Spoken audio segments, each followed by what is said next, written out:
Innal hamdalillah nahmaduhu wa nasta'inuhu wa nastaghfiruh wa na'udzu billahi min syururi anfusina wa min sayyiati a'malina. May yahdihillahu fala mudhillalah wa may yudlil fala hadiyalah. Ashhadu an la ilaha illallah wahdahu la syarikalah la ma'buda illa iyyah wa ashhadu anna Muhammadan abduhu wa rasuluh la nabiyya wa la rasula ba'dah. Allahumma salli wa sallim wa barik ala sayyidina Muhammadin wa ala alihi wa sahbihi ajma'in. Amma ba'du, faya ayyuhan nas ittaqullah haqqa tuqatih wa la tamutunna illa wa antum muslimun. Qala Allah Ta'ala fi kitabihil karim wa huwa asdaqul qailin. A'udzu billahi minasyaitonir rajim. Bismillahirrahmanirrahim. Illa man taba wa amana wa amila amalan salihan fa ulaika yubaddilullahu sayyi'atihim hasanat wa kana Allahu ghafurur rahima. Wa qala aidan fi ayatin ukhra, bismillahirrahmanirrahim, alladzina idza anfaqu walladzina yunfiquna fis sarra'i wad dharra'i wal kadhiminal ghaiz wal 'afina 'anil nas walladzina idza fa'alu fahishatan aw zalamu anfusahum dzakarullah fastaghfaru lidzunubihim wa may yaghfiru dzunub illallah. Wa qala Nabi sallallahu alaihi wasallam akthiru dzikra hadhihi ladzatil maut. Sadaqallahul azim wa sadaqa rasuluhun nabil habibul karim wa nahnu ala dzalika minasyahidin wasyakirin walhamdulillahi rabbil alamin. Ma'asyiral muslimin, jamaah salat Jumat yang dirahmati Allah Subhanahu wa taala. Pertama-tama marilah kita memanjatkan puja dan puji syukur kepada Allah Subhanahu wa taala sebagai satu tanda syukur kita kepada Allah, satu bentuk kesyukuran lisan yang ringan, tetapi tentu keistiqomahan kita berzikir kepada Allah dalam puja dan puji ini terkait dari indikator hati. Apakah benar batinnya selalu teringat kepada Allah? Apakah batinnya selalu terikat kepada cara dia melihat dan memahami nikmat yang Allah berikan, sehingga dalam kesempatan apapun dia upayakan untuk bertahmid kepada Allah. Tentu idealnya rasa syukur itu adalah dibarengi dengan amalan yang sesuai dengan perintah takwa, yaitu menjalankan apa yang Allah perintahkan dan meninggalkan apa yang Allah larang. Jadi upaya kita untuk menjadi hamba yang diridhoi Allah, implementasinya adalah menjalankan apa yang Allah perintahkan dan sekuat mungkin menjauhkan apa yang Allah larang. Ini bentuk syukur berdasar kepada kepahaman kita, tiada satu saat pun yang Allah tidak memberikan kita nikmat. Alangkah malu kalau tidak ada rasa terima kasih kita, atau bentuk syukur berupa ucap tahmid saja tentulah tidak seberapa.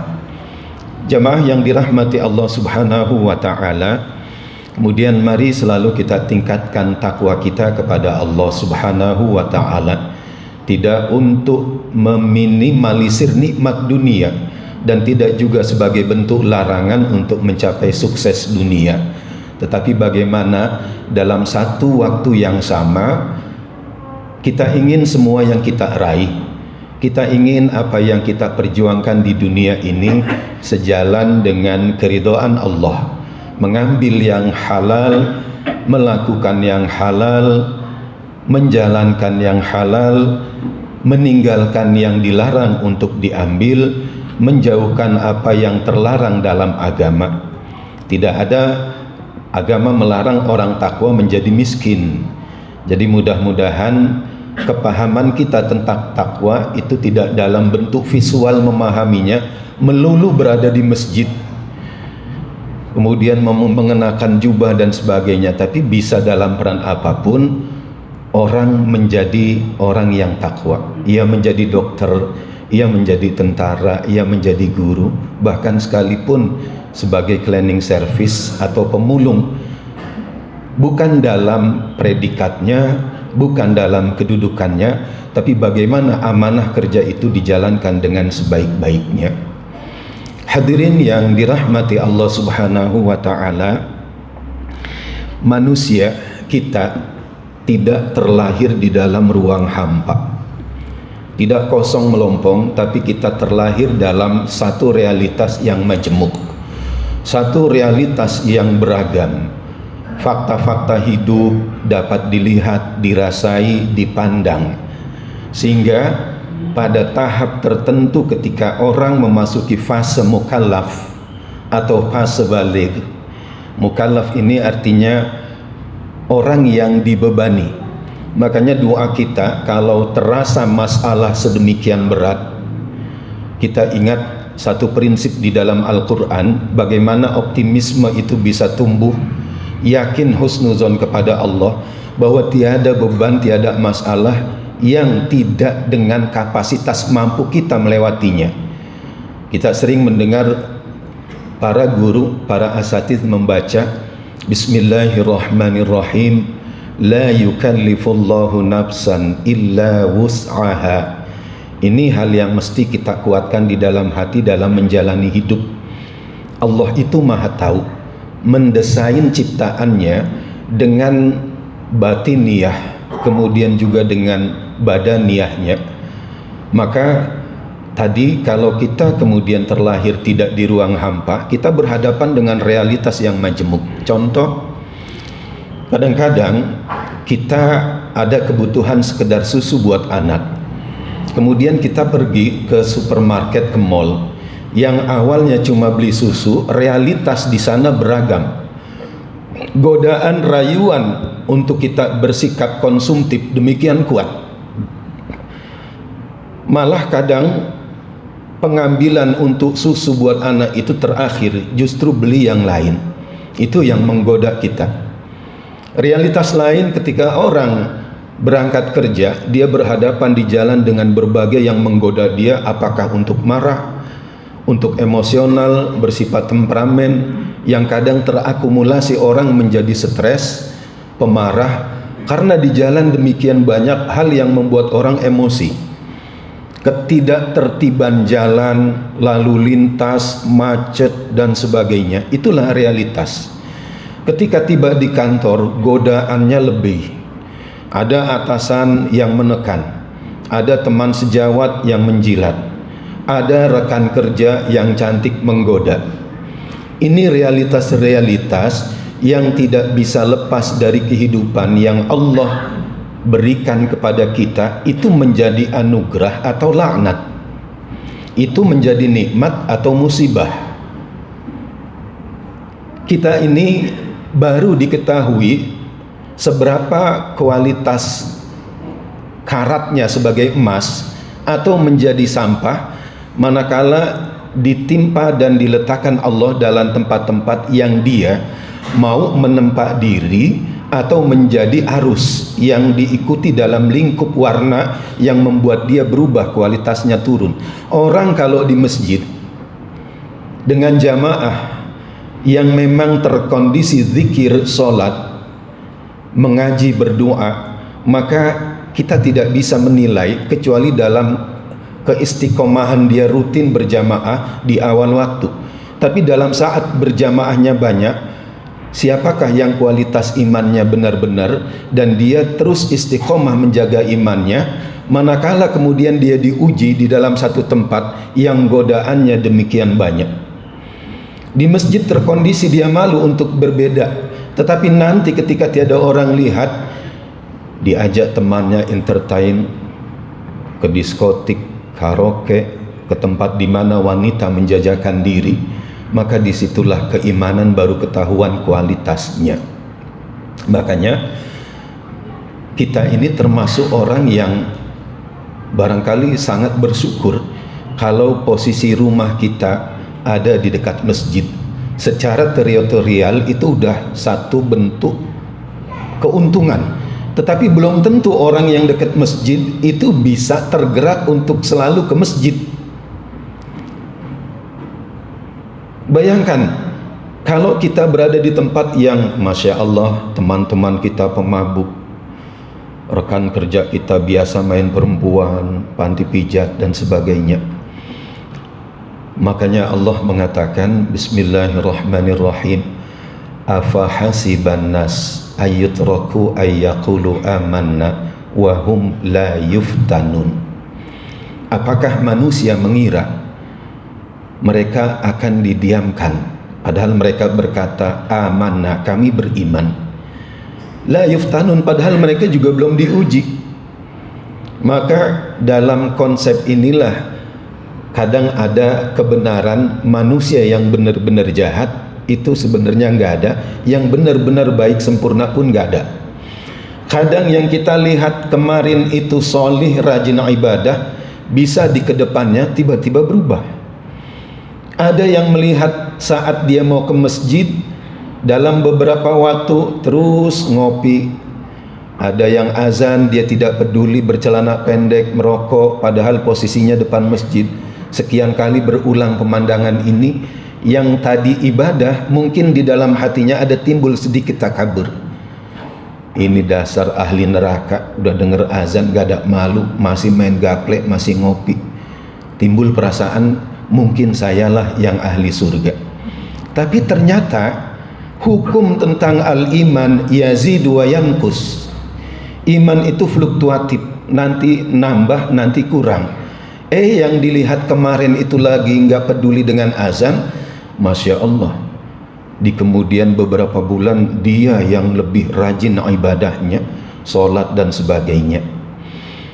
Tentulah realitas ini mengajarkan kerendahan hati dan pengakuan kita sebagai manusia. Itu disebut al-insan nisyan. Nasa yansi nasyan, manusia itu lupa. Kita pernah melakukan maksiat, kita pernah melakukan dosa, pasti itu.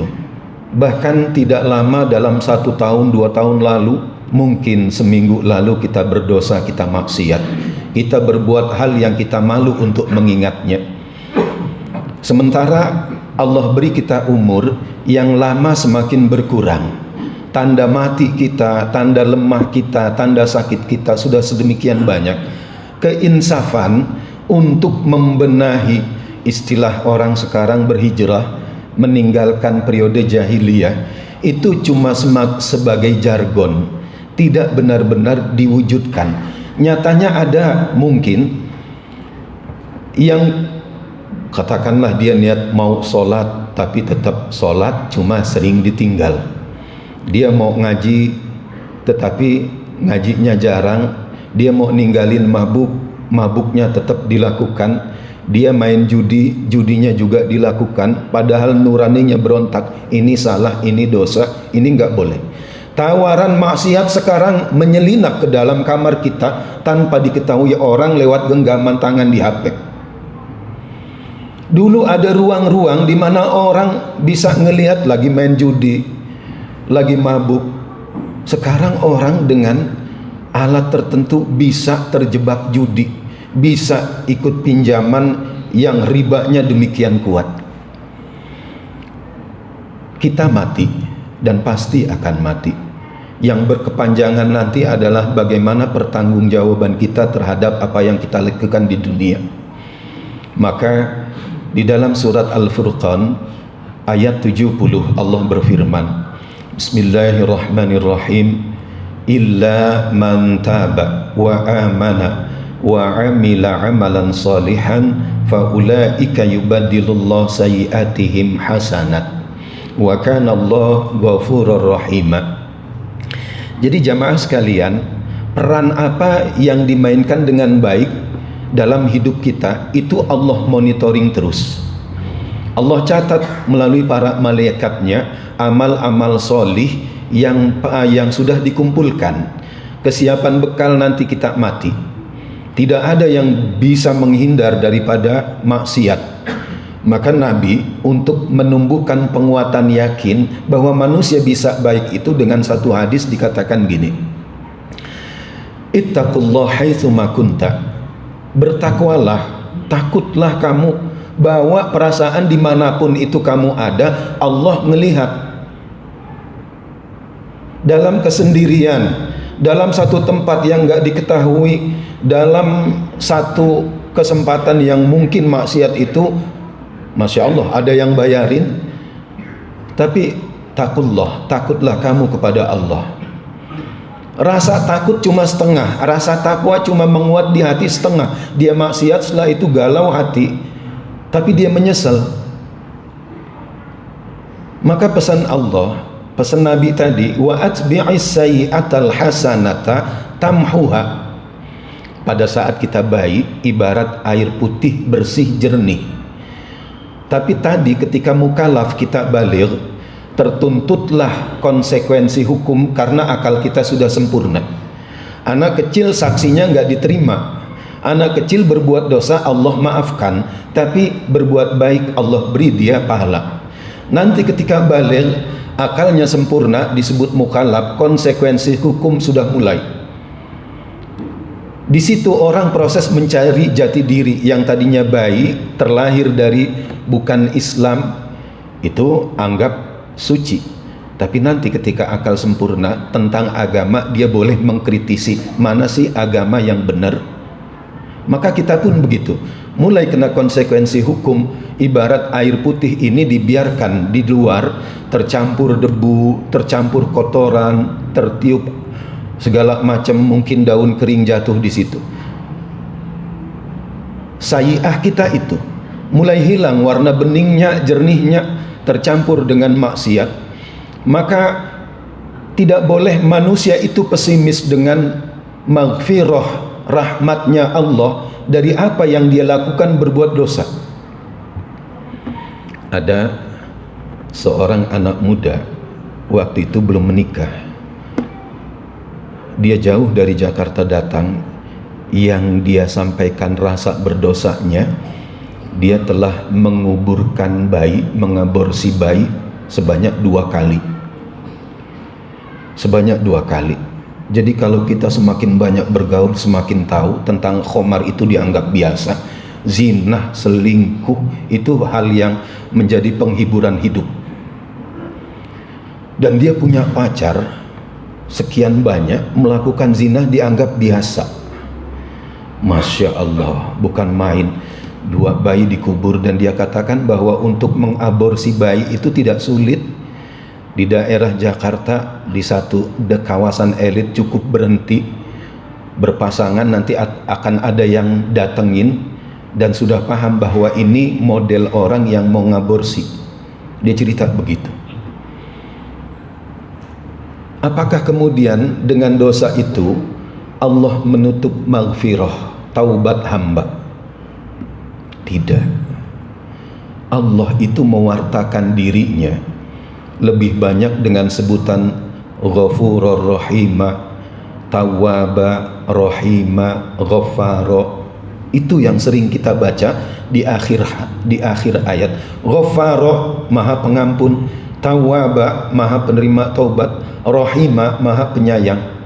Selagi manusia diberi umur, maka selagi itu Allah juga menunggu orang untuk selalu berbuat baik dan meninggalkan maksiat.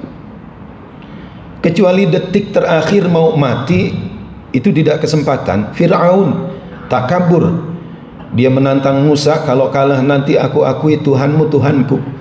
Adu sihir, ternyata kalah. Pada saat mau terbenam di laut, lumpur mau masuk ke mulutnya, detik mau dicabut nyawa baru ngaku mau insaf. Nggak bisa.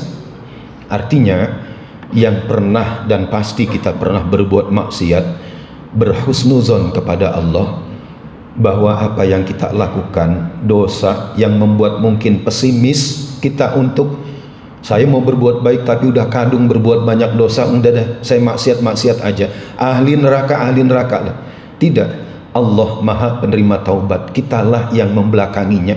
Allah menunggu kita hambanya, Allah sayang kepada kita, selalu dilihat kita, tetapi kita yang menampik pertaubatan itu. Maka di dalam surat Al-Furqan tadi, illa man taba, kecuali orang-orang yang taubat.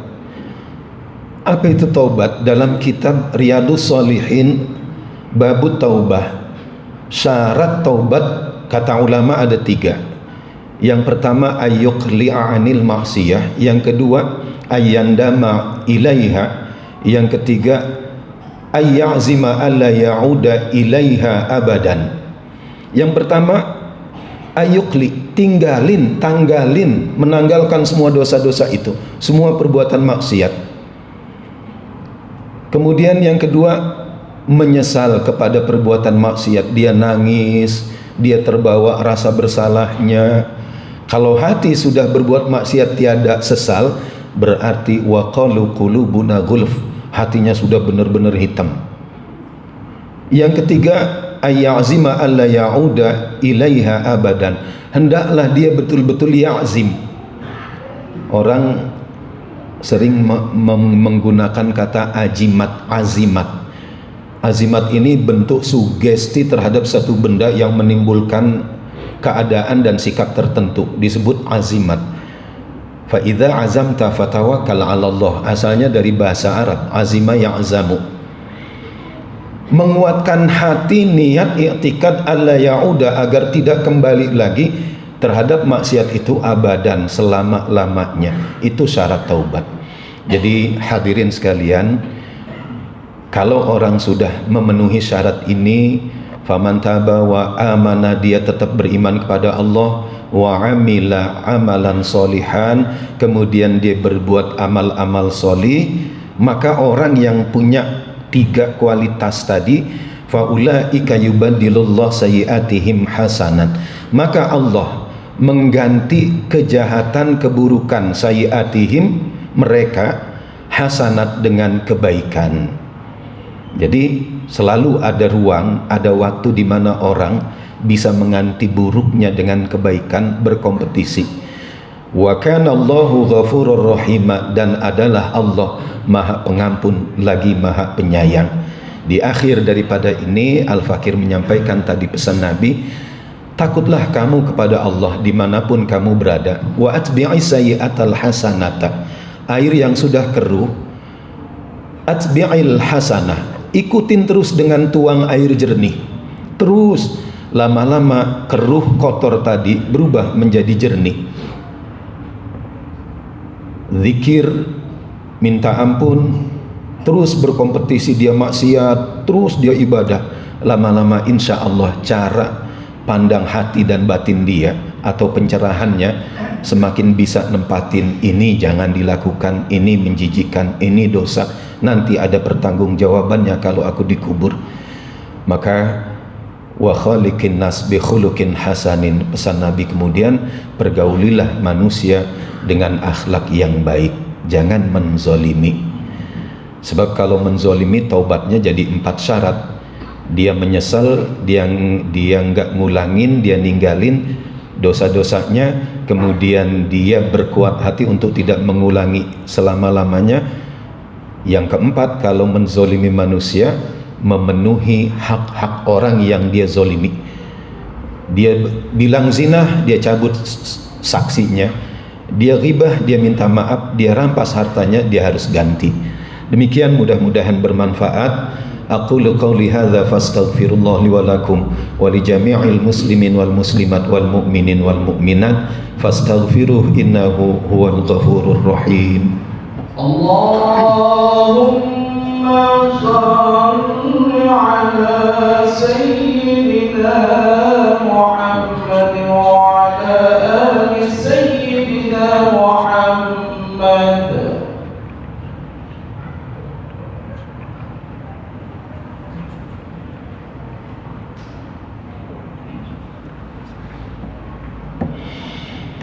Alhamdulillah, alhamdulillahilladzi arsala rasulahu bil huda wa dinil haqqi liyuzhirahu 'ala dini kulli walau karihal kafirun.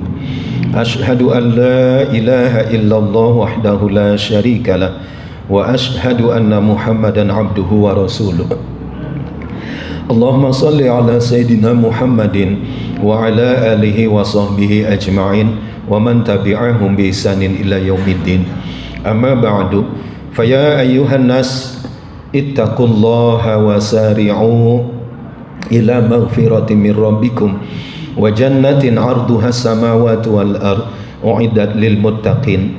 Qala Allah ta'ala fi kitabihil karim, a'udzu billahi minasy syaithanir rajim. Bismillahirrahmanirrahim.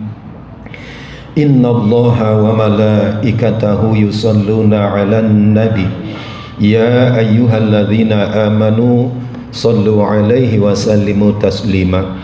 Allahumma salli 'ala sayidina Muhammad wa 'ala ali sayidina Muhammad kama sallaita 'ala sayidina Ibrahim wa 'ala ali sayidina Ibrahim wa barik 'ala sayidina Muhammad wa 'ala ali sayidina Muhammad kama barakta 'ala sayidina Ibrahim wa 'ala ali sayidina Ibrahim fil alamin innaka Hamidum Majid.